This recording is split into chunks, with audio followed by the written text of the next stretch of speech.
Gujarat's #1 engineering university, Sankal Chand Patel University, 9642706257.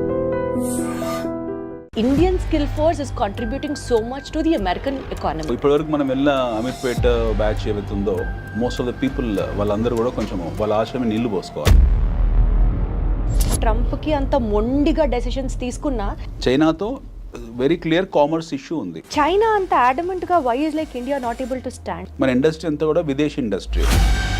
Trump పెట్టిన reforms ఎవరికి ఉపయోగకరంగా లేవు. మన తెలుగు వాళ్ళ సక్సెస్ ఏంటి తెలుసా? Pushpa 2 collections, Baahubali 2 collections, Baahubali 1 collections, దాని గురించి చర్చించుకోవడం మన సక్సెస్. స్టాండర్డ్ ఆఫ్ లివింగ్ ని క్వశ్చన్ చేయొద్దు కదా.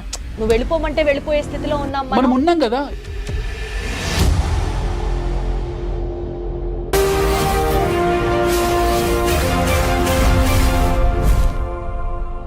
చూడు, ఒక్కవైపే చూడు, ఇంకోవైపు చూడాలనుకోకు.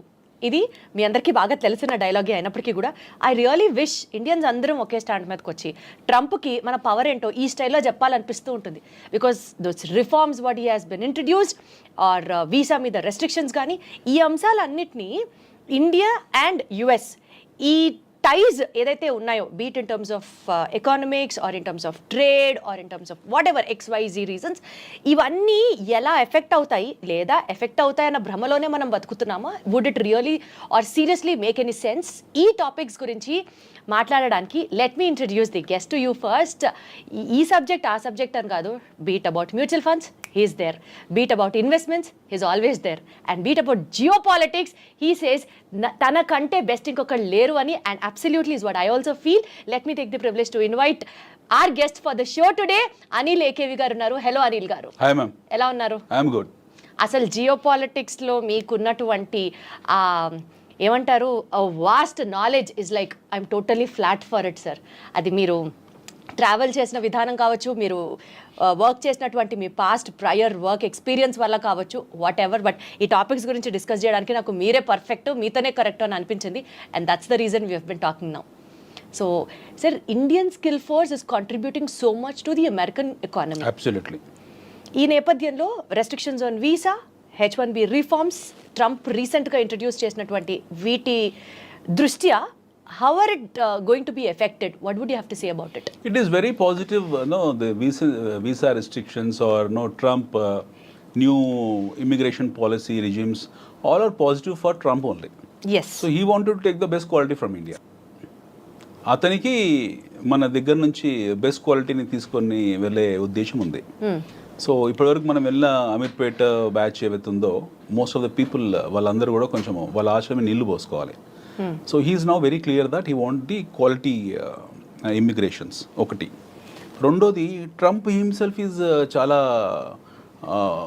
బిజినెస్ మ్యాన్, బిజినెస్ పర్స్పెక్టివ్ ఇవన్నీ ఈ దృష్టికోణంతో చూడడం మానేస్తే you find Trump is a very clear statesman.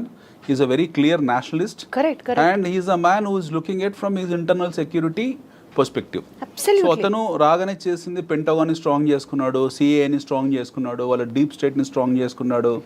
He is now putting lot of tariffs across the globe. Now immigration policies tight చేశాడు. So అతనికి ఏం మర్సీ లేదు ఈ విషయంలో. He is merciless. I mean, it's very brutal in terms of imposing his ideologies and landmark decisions.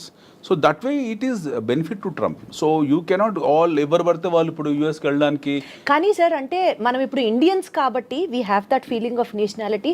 Indians అని పంపించేస్తారా, ఇండియాతో ఇట్లా ఆడుకుంటాడా అని అనిపిస్తుంది. కానీ but otherwise Trump always had this, as you said, his mercilessly, his ruthlessly in for his country.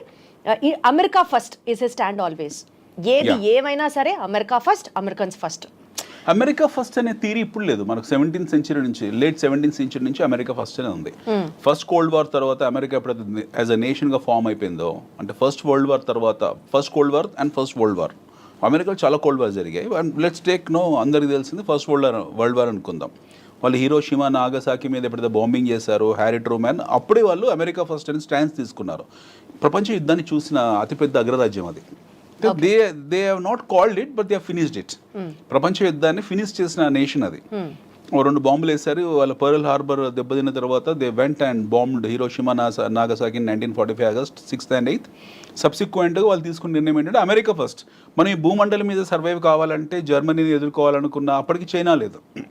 Are Latin American కంట్రీస్ని ఎదుర్కోవాలనుకున్న బ్రెజిల్, అర్జెంటీనా వాళ్ళకి చాలా పెద్ద శత్రువులు. ఆ టైంలో వాళ్ళని ఎదుర్కోవాలనుకున్న, లేకపోతే యూకేని అప్పటికి వెరీ స్ట్రాంగ్ కంట్రీ బ్రిటన్, వాళ్ళని ఎదుర్కోవాలనుకున్న, లేదా ఆ టైంలో ఉన్న పోర్చుగల్ కానివ్వండి, లేకపోతే స్పెయిన్ కానివ్వండి, ఫ్రాన్స్ని కానీ వీళ్ళని ఎదుర్కోవాలనుకున్నా they have to take American first stance. So American first stance ఆ రోజే తీసుకున్నారు వాళ్ళు. Okay. So when they have taken the stance of America first and they're continuing it. Now ఈ ప్రాసెస్లో ఏమైంది, మీకు ఒక్కొక్క రాష్ట్రపతి అంటే ఒక్కొక్క అధ్యక్షుడు ఒక్కొక్క నిర్ణయాలు తీసుకున్నాడు. అక్కడ కొన్ని కెనడీ వచ్చాడు, సంస్కరణలు తీయాలనుకున్నాడు, కెనడీని అర్ధాంతరంగా చంపేశారు, హీఈస్ గాన్. రొనాల్డ్ రీగన్ వచ్చాడు, రొనాల్డ్ రీగన్ కొన్ని రిఫార్మ్స్ డిసిషన్స్ తీసుకున్నాడు, తర్వాత ఆయన రిటైర్ ఆయన వెళ్ళిపోయారు. దాని తర్వాత వీ హ్యావ్ సీన్ ఒబామా. ఆ టైంలో మొత్తం ప్రపంచం ఉత్పాదన జరిగింది in terms of subprime crisis. They load of money, oil money యూఎస్కి వెళ్ళడము, అదంతా కూడా యూఎస్ బాండ్స్లోకి వెళ్ళడము సబ్ ప్రైమ్ అంటే వాళ్ళు బారింగ్ రేట్ కన్నా మీకు ఎవ్రీబడి నోస్ దట్. వాళ్ళ ఆ క్రైసిస్లోకి వెళ్ళడము. దెన్ ఒబామా కేర్ ఇలాంటివన్నీ తీసుకొచ్చారు, బెయిల్అవుట్ ప్యాకేజ్ పెట్టారు. దెన్ వాళ్ళ ప్రమేయం లేకుండా involuntarily they made their economy as a paper economy. Nixon time నుంచి US is in what you call is become more or less paper economy. యుద్ధ వాతావరణం ఎప్పుడు సృష్టించుకుంటూ వచ్చారు. Now finally what happened, the transparency of classified information ఉన్నంత వరకు it is a paper economy. $50-60 trillion డెట్స్లో ఉన్న ఎకానమీ అది. సో అమెరికా కాంపౌండెడ్ మొత్తం ప్రపంచంలో ఉన్న అప్పులన్నీ వేసుకుంటే 30% అప్పు is from America only. 30% America ప్రపంచ. How does it claim to be like supernatural power అని ఎట్లా ఫీల్ అవుతుంది? సూపర్ పవర్ ఎందుకు ఫీల్ అవుతుంది? Super global power. Super global power. వాళ్ళు గ్లోబల్ పవర్ కాబట్టి వాళ్ళు ఎందుకు గ్లోబల్ అవుతున్నారు? వారు global power. How power comes? Power ఎలా వస్తుంది మీకు? ఆర్మ్స్ అండ్ అమ్యునిషన్స్ ఎక్విప్మెంట్తోనే వస్తుంది. అంటే ఆస్తుల కన్నా అప్పులు తక్కువ ఉండాలి. ఆస్తుల కన్నా అప్పులు తక్కువ ఉన్నా సరే అప్పుల కన్నా ఎక్కువ ఆయుధాలు ఉన్నాయి వాళ్ళ దగ్గర. అది that makes America stand out unique. Yes, వాళ్ళ దగ్గర ఆయుధాలు ఎక్కువ ఉన్నాయి. America has got all warfare equipment toys with them. So వాళ్ళ దగ్గర లేని ఆయుధాలు అంటే ఏమీ లేవు. వాళ్ళు దాన్ని ఎప్పుడు ప్రయోగిస్తూనే ఐ ఉంటారు. థింక్ అందుకని నేను అనుకుంటా అంటే ట్రంప్కి అంత మొండిగా డెసిషన్స్ తీసుకున్నా they are always super confident that they have the best ఈ వార్ఫేర్కి సంబంధించి they are always in ahead కాబట్టి వాళ్ళకి కాన్ఫిడెన్స్ వస్తుందేమో అనిపిస్తుంది. వాళ్ళ కాన్ఫిడెన్స్ రావడానికి 3-4 కారణాలు ఉన్నాయి. వాళ్ళ తాలూకు డీప్ స్టేట్ సిఏఏ వెళ్ళని ప్రాంతం అంటూ లేదు.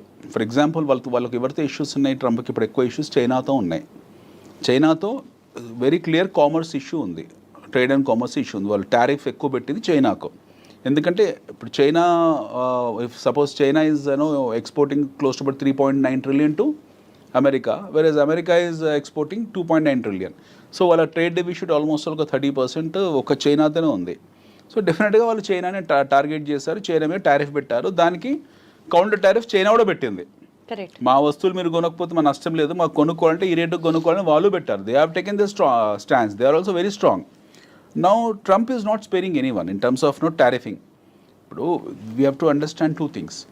What is America at this point in time? America is the greatest importer of goods and services across the globe. వాళ్ళ దగ్గర వాళ్ళు ఏం ఎక్స్పోర్ట్ చేస్తున్నారు ప్రపంచానికి అంటే they are exporting the army products. ప్రపంచం మొత్తాన్ని కూడా ఆర్మీ ప్రోడక్ట్స్ ఎక్స్పోర్ట్ చేస్తున్నారు. 1 ఐటీ ప్రోడక్ట్స్ ఎక్స్పోర్ట్ చేస్తున్నారు. 2 ఆటోమొబైల్ ఎక్స్పోర్ట్ చేస్తున్నారు. 3 సో ఈ 3 లేకుంటే ప్రపంచం బ్రతకదా అంటే బ్రతుకుతుంది, హ్యాపీగా బతుకుతుంది. ప్రపంచానికి వచ్చిన నష్టం ఏం లేదు. Whether America exist or not doesn't matter for the world. America లేనప్పుడు కూడా ప్రపంచం ఉంది, అమెరికా తర్వాత ప్రపంచం ఉంటుంది. సో ఈ తాలూకు థాట్ సెట్ని వీళ్ళు సెట్ చేసుకున్నారు. ఈ థాట్ ప్రాసెస్ వీళ్ళకి అర్థమైపోయింది.